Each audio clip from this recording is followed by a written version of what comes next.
Hey guys, it's Dr. Rich Suplita here with Ask a Former Atheist. So I want to get into this issue of our side of the pro-life position, the anti-abortion position being the correct position morally and ethically. And the way I want to do this, I want to launch into it by sharing a social media post that one of our children forwarded to us yesterday. Now, this child does not, this child is pro-life. I'll just go ahead and say that. But it was shared by one of their friends and who takes a different position on this, who takes the position that abortion is morally permissible in at least some or many instances. And so if you spend any time online, you're going to notice these types of posts. They're very common. The same type of stuff comes up in street conversations about the abortion issue. So I'm going to share my screen. And then what I want to do is go through this case, supposedly for abortion, that the other side, the pro-abortion, right? The pro-abort side makes in favor of the supposed right of a woman to kill her unborn child. So let me try to bring that up here on my share screen.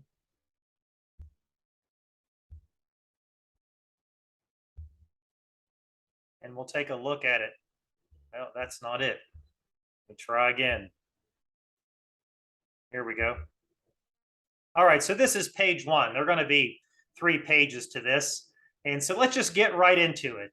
Jenna C. Paris. I don't know who Jenna C. Paris is, but this is the site that the child found this forwarded from. Jenna C. Paris shares this view of abortion. She says, you can argue and say that I'm pro-choice all you want, but the truth is I'm pro-life, their lives, women's lives. Okay, I'm pro-life, their lives, women's lives. Okay, so I want to just kind of deconstruct this as we work our way through. And what you're going to see that follows this is a series of hypothetical vignettes that are going to have a very strong appeal to emotion that would suggest, according to the person who developed this meme, that abortion should be the law of the land. But just right off the bat here, let's just look at this opening statement. You can argue and say that I'm pro-choice all that you want. Okay, well, I'm not really arguing that this person is pro-choice. They are coming out and saying that they're pro-choice, right? After all, their position is that a woman should get to choose whether or not her unborn child, right, her yet to be born child, should continue to live and be born as a healthy child, or should be terminated, should be killed, right, should be murdered in the mother's uterus. So it's a weird way to say that. You can argue and say that I'm pro-choice all you want. Well, that's because you're pro-choice, because you're saying that a woman has a choice if she deems it appropriate, at least in some circumstances, to intentionally take the life of her unborn child. So I'm not arguing that. I'm just noting the obvious that this person is pro-choice. But the truth is, right? The truth is I'm pro-life. Okay, I'm pro-life, supposedly. Their lives, women's lives. So this is a very common rhetorical tactic from the other side of this issue, right? Oh, well, you all really aren't pro-life. You're pro-birthers. You're forced birthers. Really, it's our side that has the moral high ground here. We're the true pro-lifers. So I'm pro-life, their lives, women's lives. So I added a few here. I added a few statements here at the end to make it more accurate and reflective of what the pro-abortion camp actually advocates. I'm pro-life, their lives, women's lives, not unborn children's lives, half of whom are female. I'm only pro-life for them if the mother chooses not to have those little girls put to death. Okay, so there's about at least three lines there that get left out, because now we're going to go through a whole litany of these hypothetical situations, these extreme situations, right? These emotionally laden vignettes that the pro-abort is pointing to say, well, abortion needs to be kept legal because of these things. Okay, so let's get into those, and then I want to just make a real obvious observation, both as we work our way through the list and then in summary. Okay, so page 2. I'm not pro-murdering babies. Well, if abortion is tantamount to baby murder, then actually you are pro-murdering babies. I know it doesn't sound very becoming, because that's sort of the point, right? Nobody wants to come out and say we're pro-murder, but if it's true that the entity, right, of the human being inside of the mother's uterus is a human person, then abortion, be it medical abortion with pills or surgical abortion, then abortion is pro-murdering babies. That, in fact, is what abortion is. That is logically equivalent. Okay, it's self-definitional. So now we're going to get into this litany of hypotheticals.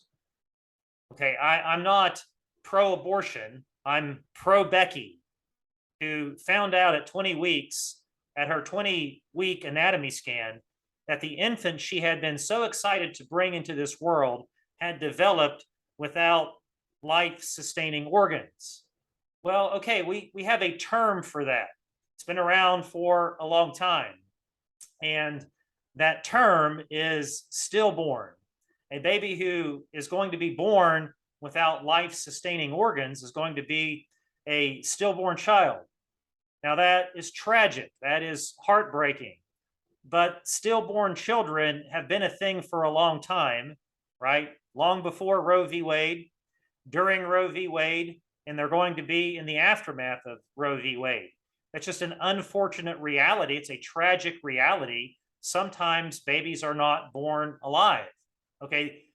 The problem with, and this is the first one they appeal to, the problem with putting this Becky scenario here is it has absolutely nothing to do with the conversation at hand.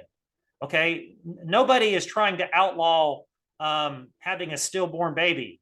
Okay. Both sides of the argument presumably grieve stillborn babies, at least from the pro-abort side, when the mother wants the child, right? When the mother wants the child and the child is stillborn, has a failure to develop life-sustaining organs, then even that side of the debate would say that that is tragic, that's heartbreaking. We would agree with that. Stillborn babies are not a thing that we celebrate. It's an unfortunate reality in this world that has fallen and broken. But this has nothing to do, it's a complete red herring when it comes to the real discussion about abortion. Okay. Interestingly, there too, notice the language. She found out in the 20-week anatomy scan that the what? That the infant, okay? They use the word infant there. So apparently the pro-abortion side is admitting that the proper identity of the inhabitant of the mother's uterus is an infant, okay? It's not a blob of cells. It's not a potential infant. It's not a potential human being. It is an unborn, a preborn infant. Let's move on to number 2. I am not I'm not pro-choice. I'm pro-life. I'm pro-Susan, who was sexually assaulted on her way home from work, only to come to the horrific realization that her assailant planted his seed in her, kind of a weird way to say that she was raped, right? When she got a positive pregnancy test result a month later. Okay, so this is a favorite tactic. This is probably usually the number one go-to of people who, and I'll go ahead and bring this up now, who really what they're advocating for, what they want, right, is on-demand elective abortion anytime and for any reason that the woman chooses. throughout the entire duration of her pregnancy. Okay.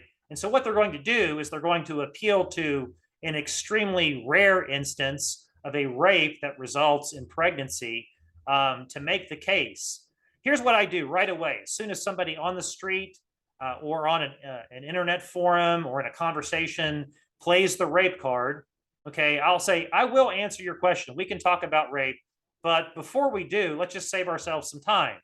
Can I ask you just one question before we proceed? Okay, what's your question? Well, what about are you a supporter of elective abortion? Should a woman, do you believe a woman should have the right to terminate her pregnancy for just about any reason? Because she doesn't feel like she's financially prepared. She's not emotionally prepared. She just started her career and she doesn't want to be a mom right now. And 99 times out of 100, no exaggeration, the person will say, yes, that is what I believe. And so I'm just going to say, okay, well, then why are we talking about rape then? Why are you invoking this rare circumstance? What you're really trying to argue for is the moral acceptability of elective abortion. Okay, so if that's the case, then let's not talk about rape. Now, is it true that it is possible, at least in some rare instances, for a victim of rape, and let's make no mistake about it, it's exactly what these women are, right? The women who are raped are victims of rape. It's rare, but it can happen that a rape victim, a victim of rape, right, can become pregnant as a result of that rape. So what do we have going on there? We have this horrible injustice, this major injustice that has taken place to this woman. She's been violated in one of the most egregious manners possible. No doubt about that. An atrocious thing has happened to her. An extreme violation of her bodily autonomy has occurred to her. Okay, no doubt about that. One of the worst things I would imagine that could happen to a person. That is one of the worst assaults or attacks that a person could endure is rape. And my heart definitely goes out to any person who has ever suffered that type of sexual assault. Okay, that's one issue. However, there is a type of assault to a person that is actually worse than rape. What is that? What could possibly be worse than being the victim of rape? Well, it's being the victim of murder, right? It's having your fundamental right to life being stripped away from you by a person who has deliberately decided to take your life. Okay, one of my friends just states this in a very simple, logical way, because it cuts through the real emotional gist of this. It kind of gets us around the appeal to emotion, which is a type of logical fallacy that's being employed here, right? And the way he states is like this. Okay, so your argument is that person A rapes person B, therefore person B is entitled to murder person C. Okay, person A violates in this terrible way person B. Therefore, the implication is that person B is permitted to violate in a terrible way person C. You see, the logic of that just simply doesn't add up when you just put it out there for what it really is. Okay. Moving on. I'm pro Teresa, who hemorrhaged due to placental abruption. This is going to be a real interesting one. Placental abruption causing her parents, spouse, and children to have to make the impossible decision on whether to save her or her unborn child. So, I did a little research there on placental abruption because that seemed kind of suspicious to me.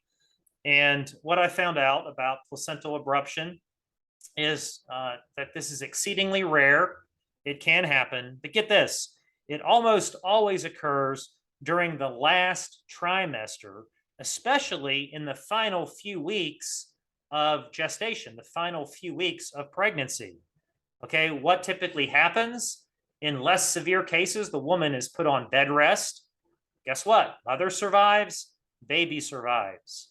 In more extreme instances, an emergency cesarean section is performed. Guess what? The baby survives and the mother survives. And so again, this is just another red herring. It doesn't belong here. Certainly, these are medical emergencies that need to be addressed, but there's no reason to think that that her, where does it say, her parents, her spouse, children are going to have to make this impossible decision. Either she lives or the baby lives. That's just not the reality of this placental abruption scenario. Okay.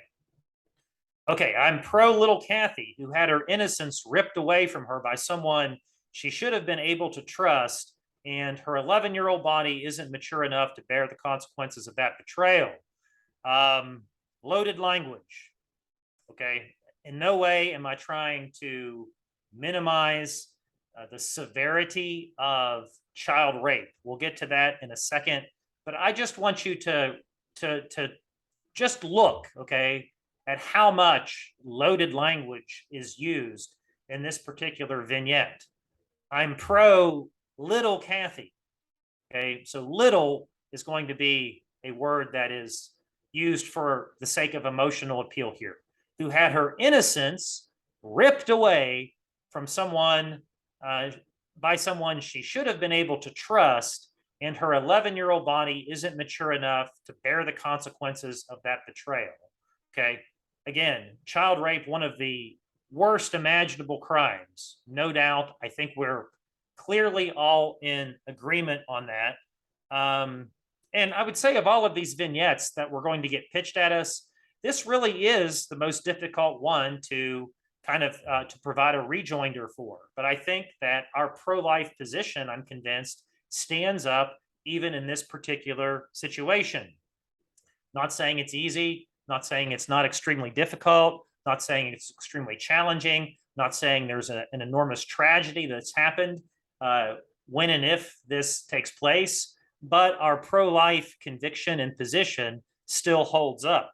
Okay. Again, what is worse? There are a few crimes, right, that are worse than child rape. Very few crimes would exceed child rape in terms of the moral depravity that would be behind, that would motivate something like that. But certainly, child murder, again, is worse even than child rape. Child murder is worse than child rape. Another thing about the body of a young child. Okay, now this child clearly is a child who has reached the age of puberty.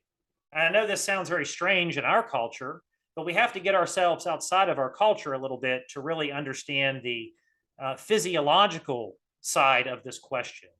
A young woman who soon after reaching the age of menarche, right, the beginning of ovulation, the beginning of menstrual periods, usually for the first year or so after that begins, she's not going to be able to conceive. Now, there might be some extraordinarily rare situations in which that could happen, but again, we're talking about something that is extremely, extremely, extremely rare.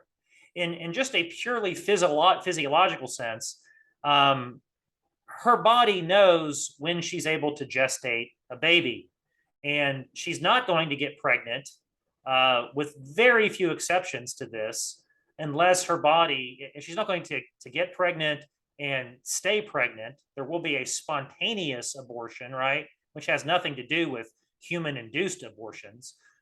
If the physiology is not in place to properly gestate that child. Okay, so in other words, that situation where it says her 11-year-old body isn't mature enough to bear the consequences, in other words, to gestate and to have a baby, that's not realistic. Again, outside of our culture, okay, I know obviously an 11, a 12, a 13-year-old getting pregnant, having a child is something virtually unheard of in America. But around the world and historically, that hasn't been the case. It's not been that unusual for a young woman during the age of puberty somewhere to actually get pregnant and have a healthy baby, and for herself to remain healthy, especially with medical science advances. If need be, in this situation, this extreme situation, um, medical professionals can intervene, and the unborn child can be delivered through something like cesarean section, right? Before, if need be, before the mother is, before that full 40 weeks is over, right? The age of viability today is somewhere around 22 or 23 weeks. Well, in the baby, let's say at 33 weeks, right, 10 weeks later, is going to be much smaller in size, but still perfectly viable if a smaller sized baby needs to be delivered for the sake of the mother and for the sake of the unborn child, right? The solution isn't let's just kill the baby. That's not a reasonable solution here, okay? All right, so let's move on to the next page. I'm pro Melissa, who's working 2 jobs just to make ends meet and has to choose between bringing another child into poverty or feeding the children she already has because her spouse walked out on her. Okay, so here we get into another real common objection. Well, the child is going to be born into a relatively impoverished family. That's a situation. Christians especially need to be paying attention, be alert, stepping in, giving sacrificially, helping out in every way possible. But let me submit this to you. The majority of people born around the world historically have been born into far less than what we would consider to be ideal economic situations. That would pertain even to me. And I had it better than many people have. But even by today's standards, I was born in 1972 into a family that lived in a coal mining camp in West Virginia. The directions to our little shack that we lived in was turn off the paved road onto the gravel road, turn off the gravel road onto the dirt road, right? Park your car on the ball diamond and walk to the house, because half of the year you can't drive down that road. And it really was a shack of a house.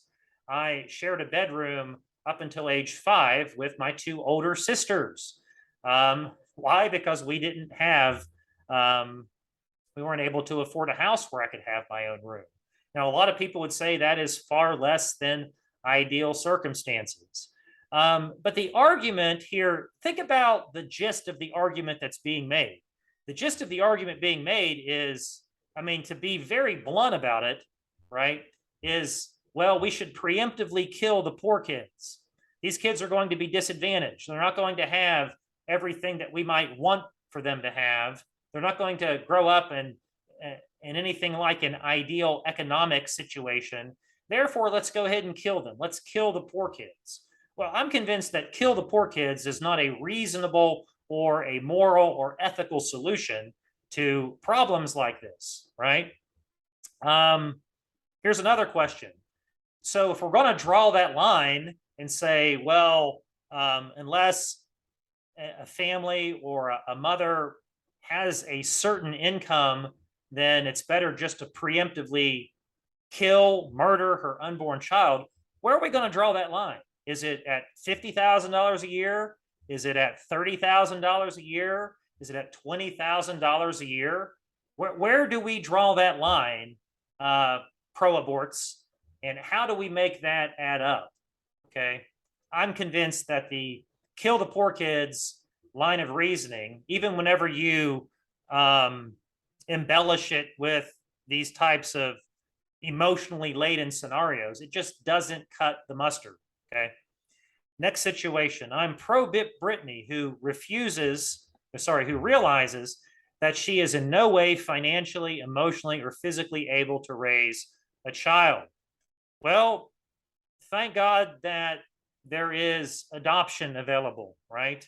We work with an agency here in Georgia, a Christian adoption agency called Covenant Care, and there are many families, 5 families in our local church alone, that are prepared and able and ready and very willing to help pay the costs. The mother pays nothing. Prenatal care, right? Labor and delivery, adoption fees for Brittany's child to grow up in a family where that child is cherished and very much wanted. Okay. So Brittany here, I'm going to say doesn't have a viable excuse. Another thing too is how have we approached this historically? Well, very often the young mother's parents, right, or the young father's parents will adopt and raise that child as their own. That's not unheard of. That's a beautiful thing when it has happened. And okay, that's still certainly a viable possibility today. Okay, adoption, not abortion. I am pro Emily, who went through IVF, in vitro fertilization, ending up with 6 viable implanted eggs requiring selective reduction in order to ensure the safety of her and a safe amount of fetuses.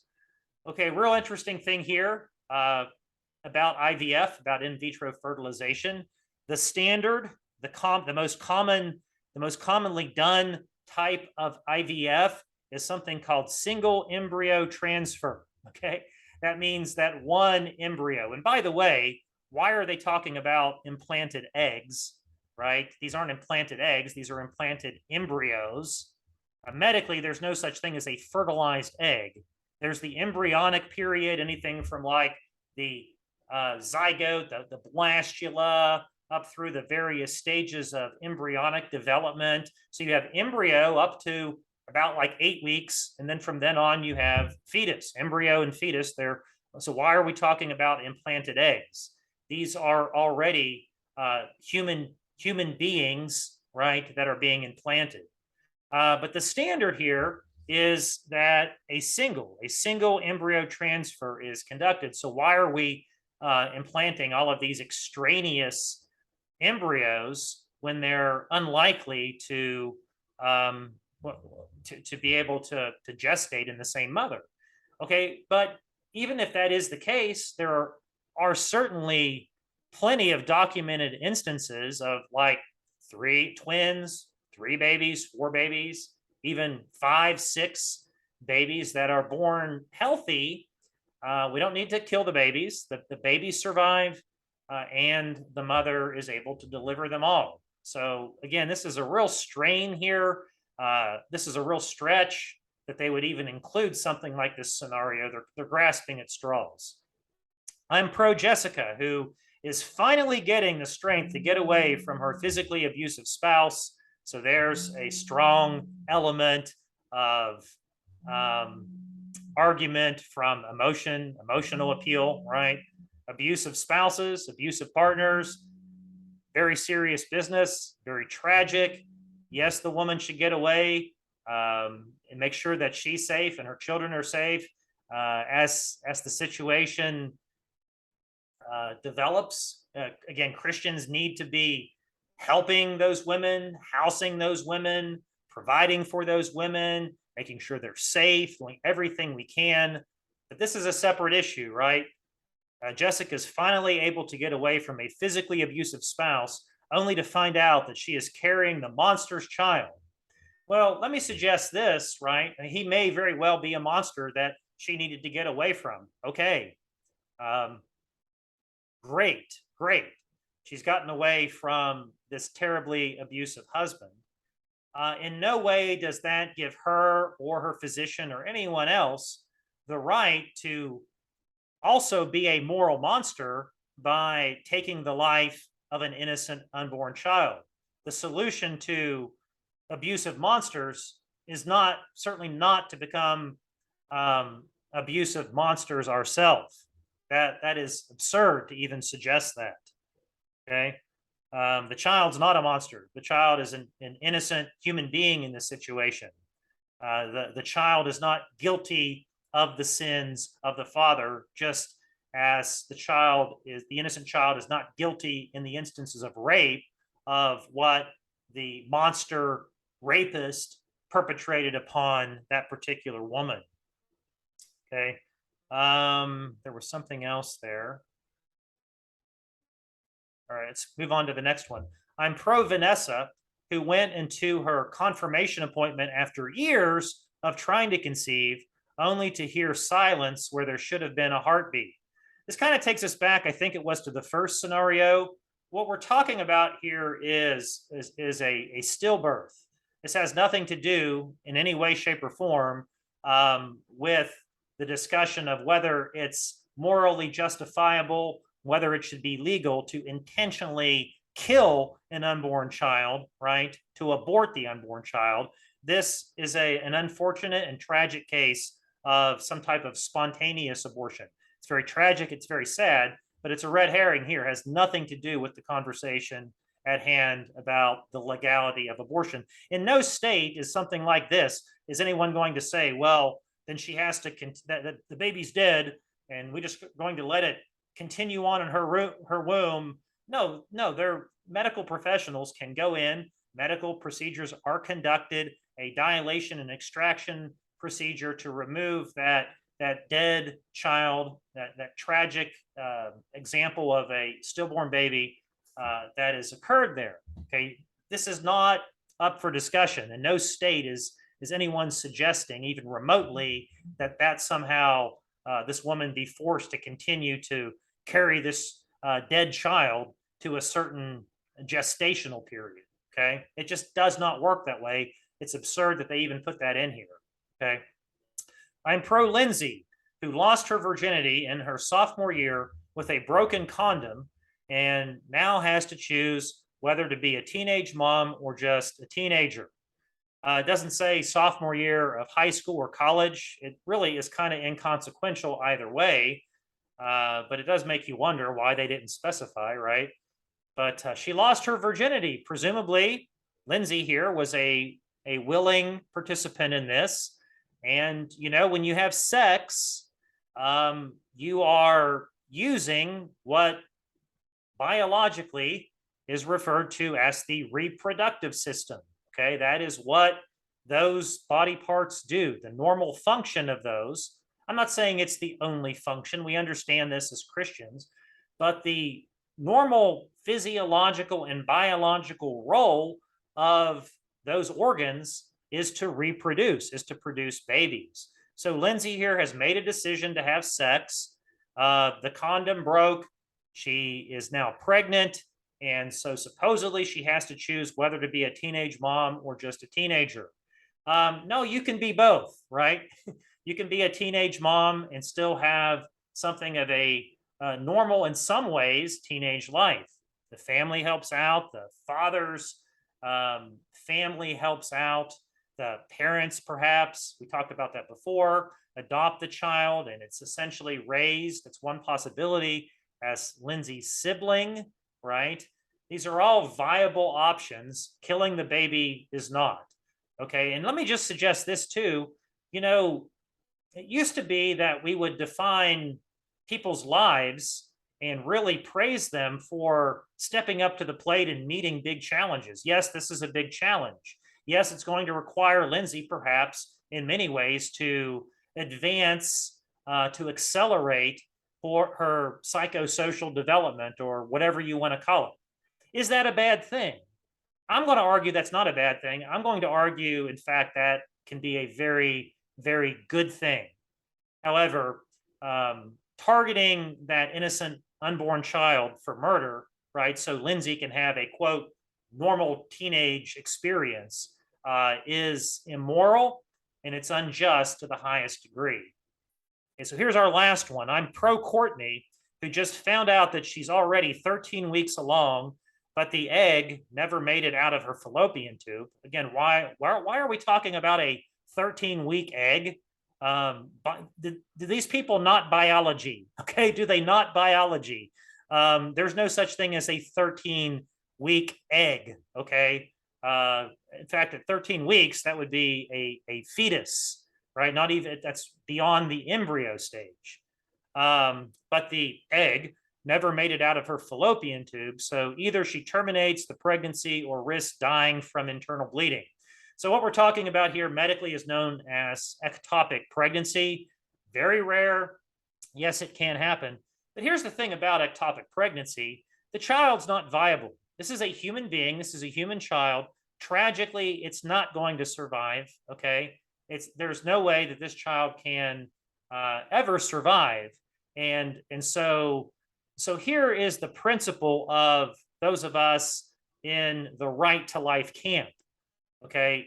If two people can survive, then we do everything we can to make sure that two people survive, right?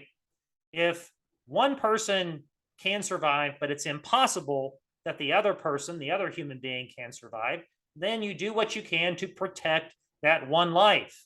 Okay, because again, it's better to have one person survive than 0 people survive. But you lose both the life of the unborn child and the life of the mother.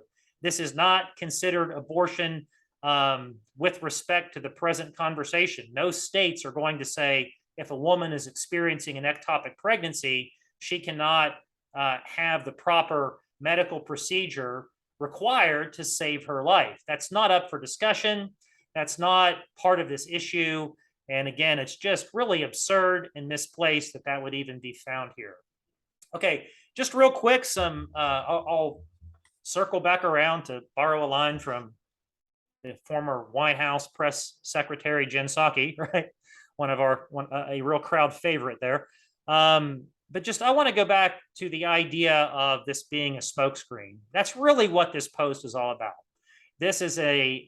It's all based upon emotional appeal, okay? Appeal to extreme circumstances, extremely rare circumstances, contrived scenarios, misrepresented scenarios, but really it's just a smokescreen. So even before you get through all of this, just ask the person you're having the conversation with. So are you saying that in instances where the mother's life, her physical life, like where we're not talking about a situation where she's likely to die if she continues the pregnancy, and we're not talking about instances of rape and incest, are you saying that outside of those parameters that you stand behind making abortion illegal? And again, 99 times out of 100, they're going to say, no, I think it's any woman's right to choose. Many of them are going to say it's any woman's right to choose at any point during the pregnancy, right? And so again, that just reveals this to be the smokescreen that it is. It's not really their position. It doesn't represent their position. Their position is on-demand abortion, what we call elective abortion. According to the statisticians, this accounts for something like 97%. Some put the figure higher than that of abortions occur in instances that have nothing to do with rape, nothing to do with incest, nothing to do with the health of the mother, nothing to do with the health of the baby. They're purely elective abortions. And so that's the real conversation you have to have up front before you start considering these extreme and very often hypothetical situations. And even when we do start talking about those, we have some very good answers even in those situations. The principle of life, okay? The idea that human beings are of real moral worth and moral value from the time of conception, right? From the point in which they're conceived in the mother's uterus all the way up to the point of their natural death. They are human beings. They're entitled to life. And it's always, always, always morally wrong to deliberately take the life of a human being who has not committed some sort of atrocious crime in which they have forfeited their right to life. That would be a different topic. I'm happy to cover that sometime. It's just I'm not going to start unpackaging all of that right now. Okay, and so just a closing thought here. Really what this is about is women who don't want to be inconvenienced with a baby, right? Let's face it. That's what this is really about. They don't want to be inconvenienced. They want their life, their way. They don't want a baby cramping their style. They want to be able to go and, party it up on the weekends. They don't want the responsibility of a child. They don't want to be inconvenienced with a child. in the words of former President Barack Obama, when he was asked about this issue, he said, if one of his daughters were to get pregnant, he would not want for her to, quote, be punished with a baby. And so that's really the mindset behind this. These are people who view children as punishment, right?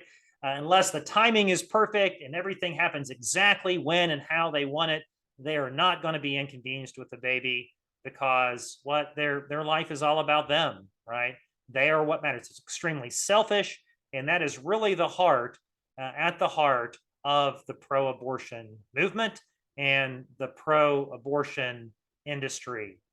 So again, I'll be doing some more videos later this week on this issue of abortion. We'll go a little deeper into the case for life.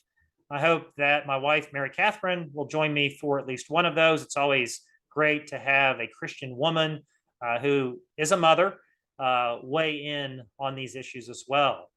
In the meantime, my name is Dr. Rich Suplita. If you haven't subscribed to the channel, I encourage you to do that. Just click the subscribe button and turn on the notifications, and so that when we do a new video, you'll be alerted. God bless you and have a great day.